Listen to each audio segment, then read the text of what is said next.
What is going on, internet? This is JD coming at you with another video from Redskins Rant. This is not Redskins related. I'm just going to talk about a little bit about LeBron freaking James. Okay. First off, if my opinion is not known, I am not a LeBron James fan. I don't hate the guy. I have a large level of respect for him. Okay? Respect for him. So I have a huge level of respect for the man. He is a great player. He is the best basketball player of this generation. But he is not the greatest player ever. Okay? This year, oh my God, just people who think he's the greatest don't know basketball, and they just don't know. Okay, first off, I'll talk about Shannon Sharpe first. Shannon Sharpe makes up every excuse in the book. I mean, with fans like Shannon Sharpe, who needs that? Who needs haters? Because Shannon Sharpe makes more excuses for you than anyone else. And in fact, you have to have that people make that many excuses for you. Just right there shows that you're not the greatest. It just shows you're not the greatest player ever. The fact that people have to make that many excuses for your lack of success shows you're not the greatest player ever. So that's the first thing.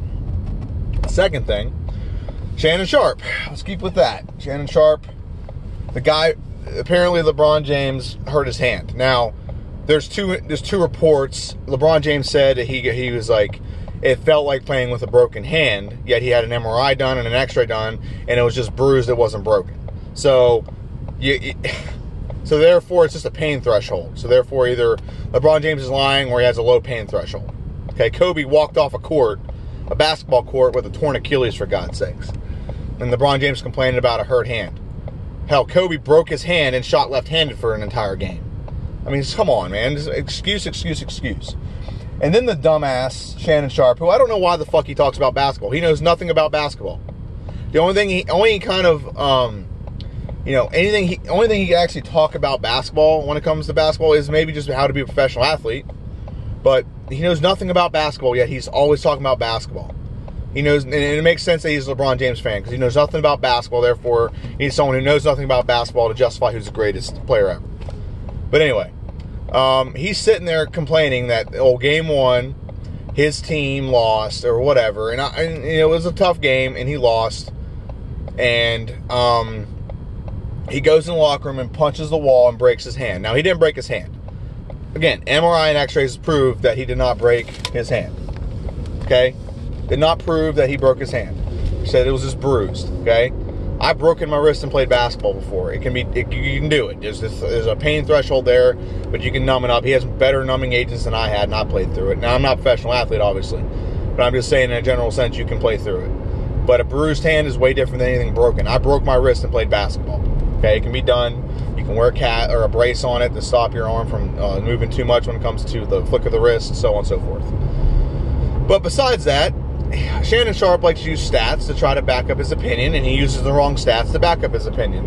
The stats that he used, this is the stats that this man used to back up his shitty opinion, his god-awful shitty opinion. He said that LeBron James, in like the first game, went to the basket and was shooting like 70% from like 3 feet and in. Cool. And then he's like, well, after he broke his hand, or after when he dropped almost 20%. And I like wonder why that is.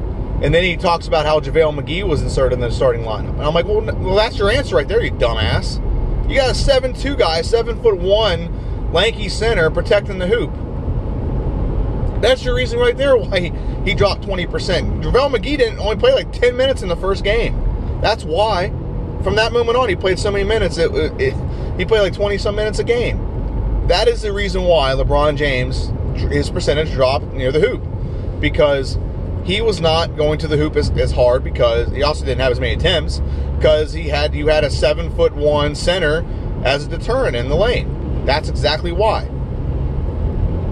So, God, Shannon Sharpe is just such an idiot. I swear. Bow driving. He says bow driving all the time. I don't even know what that means. I think it's a dumbass way of saying bullshit or something. I don't know. But God, he just makes up excuses. Excuse. If you punch the wall and it prevents you from working, is that your fault? Or is that the wall's fault? Or is that your employer's fault? It's your fault. Because you punched the wall because you can't control your anger. Therefore, even if he did punch the wall and he did break his hand, that's his stupidity. Don't punch a wall. doesn't give. Okay, or whatever he punched, chalkboard, whiteboard, whatever. That's your stupidity. Why should anyone give you a pass for failing in the finals when you know how important you are to your team succeeding in the finals, and you have the nerve to hit a wall and then claim like, oh, well, I hurt my hand. And I'm going to get on this for a couple minutes because I got in an argument with a friend of mine yesterday. LeBron James is pretty much the GM, the head coach, and the star of the Cleveland Cavaliers. That is why he went to Cleveland. Okay? There's other reasons why. Obviously, he had family there, and he wanted to go home, all those things. He went there because of 3 reasons. 1, well, obviously family, okay? 2, Kyrie Irving. 3, if he went to Cleveland, his agreement to go to Cleveland was basically he would be judge, jury, and executioner. He would actually have a lot more say in things that, like, the operations of basketball. For example, who you trade for, trading to get players, who you sign. That I think not David. Is it David? No, David Griffin's the GM. With the owner, I can't think of his name. Dan Gilbert. There it is. Dan Gilbert. That Dan Gilbert would go over the salary cap. That's why the team has had the highest salary cap in the league the last 5 years, or ever since LeBron's been. Let me rephrase that. Okay, I think this year the Cleveland Cavaliers were overtaken a little bit by the Warriors because they had some bird rights that came in. But yeah, he's had the highest salary cap, and yet he has only won 1 title with the highest salary cap. Doesn't make any sense. So that is why he's there. And he's there because he has a lot of leeway when it comes to picking his team and getting guys traded and getting new players. So that's his doing. He traded for Kyrie. He got Kyrie. He got Kyrie to stay. Okay? He made a relationship with Kyrie. He got them to trade for Kevin Love. Okay? And he got Kevin Love signed for an extension of 5 years. Okay? He got that worked out. He got J.R. Smith signed for a 5-year extension with a high contract he's probably not worth. And he also got Tristan Thompson signed for 5 years with a contract he's not worth. Okay? So those are all a lot of things that LeBron James is responsible for. Okay? Being that he is the GM / star on the team, whatever the case may be. Okay? And this year is definitely 90% his fault. Why the team did not succeed this year. Because last summer, it was an opportunity on the table to possibly trade Kyrie Irving to get Paul George. Okay, there might have been a 3-way trade possibility, but to get Paul George to come here. And it was whenever Dan Gilbert asked LeBron James what he thought, LeBron James' response was, it's a totally different response. This is what I was arguing with my friends. There's 2 different responses you can have here. Hey, we're going to trade Kyrie Irving or whatever. And if I'm LeBron James, hey, don't trade that guy. I need him. He's a good player. He's my wingman, man. He's my buddy. We need to keep this guy on our team. I can't do that without him. He's such a good player. I don't want to lose one of my best players or one of my best guys. He's my guy. Keep my guy around. That's completely different than saying, don't trade him. He's got 2 years left. F his feelings. I don't care what he thinks. It's exactly how LeBron James replied to it. And that's insider information that NBA insiders have leaked. That's how his response was to it. Okay? He did not correlate a good relationship with Kyrie Irving, and therefore Kyrie Irving wanted out. And everyone's like, Kyrie Irving demanded a trade. Yeah, I demand a trade too, if the guy that you helped get him his only title in Cleveland, to make it so his record, he had at least more than 2 championships he won. And Kyrie Irving, even though LeBron James did set the good foundation, set up him to close the game, Kyrie Irving closed the series out. And that guy, his response to not trying to keep you around is he doesn't go to bat for you. He was like, don't trade him. He's got 2 more years in his contract. Don't waste that. It's pure arrogance. I'm LeBron James. He should want to play with me. No, absolutely not. He went to a team and actually he thrived. He thrived. The Boston Celtics would have swept the Cleveland Cavaliers if they'd have had one of their 2 superstars or one of their 2 all-stars, Gordon Hayward and Kyrie Irving. If they had one of those 2, the Cleveland Cavaliers might have got 1 game on them. Might have got 1 game. And now instead of LeBron James proving he can rebuild a team after he loses one of the best players on his team, he's going to run somewhere else and join up another super team. That's just what he does because, he can't build a team around him. He has to go somewhere where it's already been built. Okay? So, that's why LeBron James gets responsible for everything. So, his dealing with the way he dealt with Kyrie Irving made it so they traded away $1 for like 4 quarters. And getting Isaiah Thomas, who was, he was way below his capability. Way below. I think Brad Stevens coached him up. I'm just gonna say that on. I think Brad Stevens coached him up. Okay, he centered a defense around like catering to his shortness, and they kind of funneled defenses away from him, or offenses away from him. And they had a whole bunch of pieces that LeBron James. Why is it whenever, like, there's a handful of players that were playing on other teams? Rodney Hood averaged like 18 points a game, playing for Utah. Jeff Green was averaged a good amount of points when he wasn't with LeBron James. There's a lot of players that actually average more points not playing with LeBron James. And why is that? Because they weren't as involved. They weren't a part of the intricate part of the offense, so on and so forth. And I'm not saying that's a bad thing about LeBron James, but he is very ball dominant. So when you have a player that needs a little bit more involvement in the game, they get very stagnant. Okay?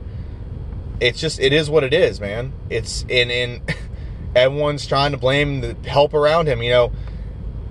Kevin Durant in Game 3 did not get much help from his teammates. Yeah, a handful of them had 10 points in the game. I get that. Okay? But if Kevin Durant would have said, you know what, I'm just going to get 30 points this game, and, we're going to lose, but we'll come back and get it Game 5 or Game 4. No, he decided, like, guys, I got you. You all having bad shooting nights, I got you. I'll take over from here. Okay? And he just took over, isolated himself. Game 5, I think he had 43 points, 13 rebounds, and I think it was 7 assists. Shot 15 of 23 from the field. 23 shot attempts to get 43 points. It's amazing. 7 for 7 from free throw line, and 6 for 9 from 3. And he didn't sit there and let that excuse ride him out. He didn't sit there and well, I showed up, my teammates suck. No, he just said, okay, my teammates aren't playing well. I'm the best player on this team. I got to take over. I'm just so sick of the excuses that come up for LeBron James. He is the most, and I don't think he is excuse-ridden. I think a lot of his fans are excuse-ridden. Now, he is straight up admitted he's chasing the ghost that is Michael Jordan. You don't know why he's chasing that? Because he's not better than Michael Jordan. Even he admits that. But his dumbass fans don't understand that he's not better than Michael Jordan. He'll never be better than Michael Jordan. Michael Jordan set the standard that no one will ever meet. And I'm sorry to say that, and I'm sorry that your favorite player will never meet that standard. But Michael Jordan set a standard that no one else in NBA history has ever set, and that is perfection. Michael Jordan set a standard of perfection in the finals. And everyone likes, and this is the other thing I have with LeBron James fans, is you guys want to rape and denigrate the whole career of Michael Jordan because it doesn't fit your narrative. Instead of LeBron James doing something to be better than LeBron James or Michael Jordan, you have to downgrade the career of Michael Jordan to make your favorite player look better. That's how sad this is. You never seen that in middle school or high school where if you have to downgrade someone else to make yourself look better, it's bad? That's exactly what it is. And there's a handful of guys on TV that I can't stand. Nick Wright and Max Kellerman are 2 of them. Now, Max Kellerman will straight up say that LeBron James is still not better than Michael Jordan, but my God, he's a king of making excuses for him. I swear to God. Nick Wright is the worst, and actually, I don't mind Nick Wright when he talks about anything else except for basketball. He has zero basketball activity. LeBron James is his kid. He's his God. He gets on his knees and prays to the God of LeBron James. That is LeBron James. But he has no objectivity about basketball. He can talk about football. I don't mind talking about football. He has pretty good football insight. But his basketball insight, because he doesn't check himself, and no one checks him on the show. He makes comments that are false, and then he doesn't check himself. Or he doesn't get with somebody else who will check him on it. Like, for example, if he ever actually got on a show with Nick Wright and Skip Bayless got on a show, and Skip Bayless would tear him apart with statistics. But he talks to people who are just don't even debate what he says. Colin Cowherd is an example. He was on a show with Colin Cowherd, and he gave all these statistics, all these blanket statements, and no one questioned him on them. There's a Dom2K, one of my favorite YouTubers, Dom2K, video where he breaks down a lot of the dumbass shit that he says. That's like, here's an example. some of the dumbass stuff he says. That LeBron James scores more points, or is a better scorer than Michael Jordan. He's not a better scorer than Michael Jordan. No one's a better. Michael Jordan is the best scorer in the history of the NBA. The only one that's close to him as the best scorer in the history of the NBA is Kareem Abdul-Jabbar. That's the only one that's close. Okay? Michael Jordan, he's got 9 scoring titles. So 9 times he was better scoring than everyone else in the league. Like, by far. It's not even close. Okay? 9 times. It would have been more if he wouldn't have retired for 2 years. Okay? And he also, second year in the league, he also broke his foot. So there's 3 years right there where in the prime, in early and then prime of his career, that he could have won more scoring titles. Okay? So he's not a better, LeBron James is not a better scorer than LeBron James or Michael Jordan. Another thing that he said is LeBron James shoots a better percentage. I'm like, yeah, that's because more than 40% of his shots are from 3 feet away from the hoop, when Michael Jordan was a mid-range scorer. So yeah, if you're dunking the ball and you're bulldozing over people and getting layups and dunks, that's different than Michael Jordan shooting fundamentally sound jump shots over people. That's completely different. And what's another blanket statement he made? Oh, I mean, I'm going to debunk the whole he's a better rebound and assist scorer as this guy. Michael Jordan was averaging like 30 plus points, like 9 assists and like 8 rebounds a game until he played for Phil Jackson. Once you got on the triangle offense, really isolated Michael Jordan to be the one-on-one scorer and elite scorer that he is. It isolated his skill set. Okay? And if you go look at the history of the NBA, no one who played in the triangle offense consistently ever got more than like 6 or 7 assists consistently in a season. No one did. It's not an offense that's designed to do that. It's an offense designed for isolation and to take advantage of someone's one-on-one skills. It's not an offense designed for ball movement. It's really not. There's ball movement if you do it right. Okay? But no one averages a lot of assists in the triangle offense. This doesn't happen. Okay? Someone will have a game with a lot of assists, but the defensive strategy against them is kind of, you got to lock down one-on-one or double. And if you double, that's when the passing comes in handy. Okay, but it'll stupid the double again in the triangle. Okay, you just gotta try to man up one-on-one. If you double, someone's gonna get a wide open shot. It's the way the offense is designed. It's designed to exploit one-on-one matchups. And if you try to double a player who's elite, and then you're gonna make guys or role players better. It's the way the offense is designed. Michael Jordan averaged more points per game in an era where there's 20 less possessions per game. LeBron James has 20 more possessions per game now, on average, than Michael Jordan does. So I'm pretty sure if Michael Jordan had 20 more possessions a game, he'd have double-digit rebounds, and he would get 4 more assists to make himself double-digit assists. And I can't imagine how many more points he'd score. Okay? I cannot imagine how many more points that man would score if he had the opportunity to play in an era where he can get 20 more shots, or he had 20 more possessions a game. Oh, what else? Defensively. Oh, LeBron James is such an elite defender. He's been an elite defender for 2 years in his career. He was an elite defender for 2 years when he played in Miami. Now everyone's going to think like, oh, look at the blocks he has. Yeah, the chase down blocks when no one's knowing you're playing defense. How about when you're playing defense on the person, you shut him down? How's that sound for defense? Not an elite defender. And being more versatile as a defender does not make you elite.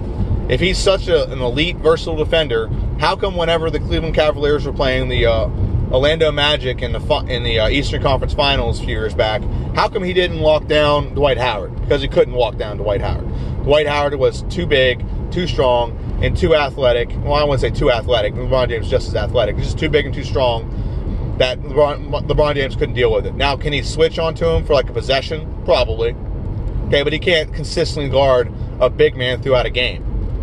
Okay, he can't consistently guard a center throughout the course of a game. He can do it for a possession or two. He can do it for, I wouldn't say a quarter. I'd say like 2 or 3 possessions a game. He can switch on him and he can handle it because he's big enough. Okay? Could he do it for a power forward? No. He never guarded Tim Duncan. Why did he never shut down Tim Duncan when he played Tim Duncan in 3 finals? Why did he never do that? Why did he never guard Dirk? Why did he never shut down Dirk? If that was the case. Elite defenders take the other guy's best player and take him out of the game. LeBron James has never done that.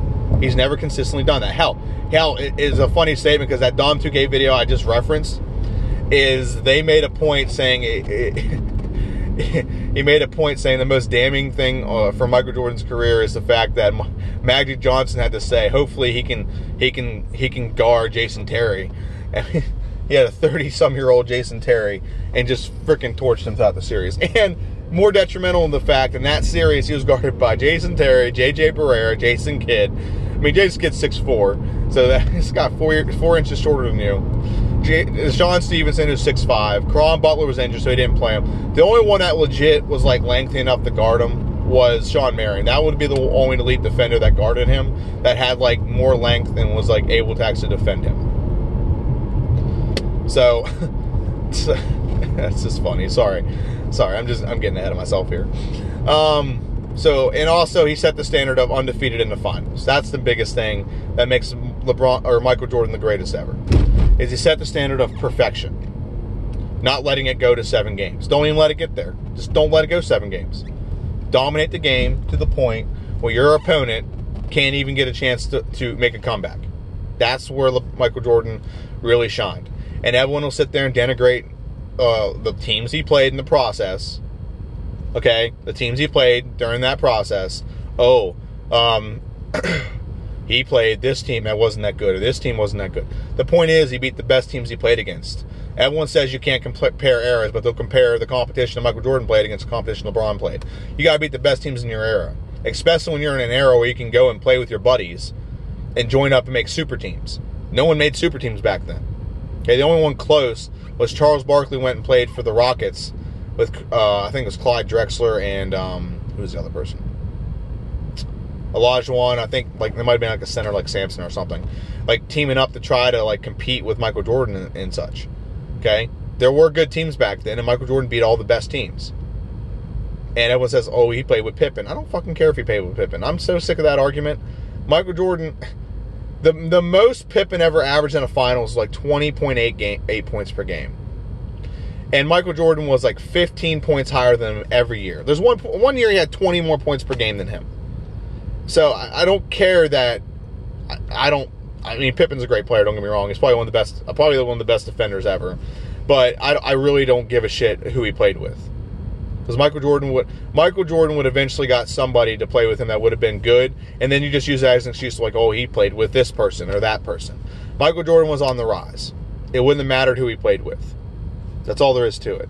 He'd eventually won a chance. He had Paxson. He went from Paxson to Steve Kerr. He made Steve Kerr great. He made Steve Kerr a household name. That's all there is to it. So, with that being said, I'm trying to think if there's anything else. That's pretty much the video. I'm just tired of LeBron James dick riders. Don't know how to talk about basketball. Don't know, like, ins and outs of sports. Try to make excuses for somebody who's supposed to be the GOAT. But if someone's the GOAT, why do you gotta make some excuses for them? Why do you have to justify every time they fail? I don't understand it for the life of me. But that is my video. This is JD. Y'all have a good one. I have a video. I'm reposting my my video about the game won last year against the Eagles. My game film breakdown. The first one was flagged for copyright infringement. If anyone has any tips on how to get over the copyright infringement thing, like anything I put a lot of disclaimers in it, like I don't own it, this belongs to the NFL. This is just for instructional purposes, things like that. If anyone has any tips on that, just please let me know. I'd really like it because this game film breakdown it's actually very well done. I'm very happy with how it turned out. The problem is I gotta get posted. Okay, it actually breaks down very well, like how bad Rob Kelly is, and a lot of things about Kirk Cousins. Okay, and the second one actually went really well too. So they're all going through very well. It's turning out as beautifully as I wanted to, and it's exactly how, if you're a college or a football coach, you want to break down a film. Now some of the problems with the film, obviously it's a TV film, not a game film. A game film, you have a pan out camera so you can see everything. This one you can only see what's on the screen. So, but my name is JD. That's my video. Like, share, and subscribe. Follow me on Twitter, Redskins Ranter. I'm probably going to have it attached to this channel, so whenever I post a video, it'll automatically show up. Okay, see you.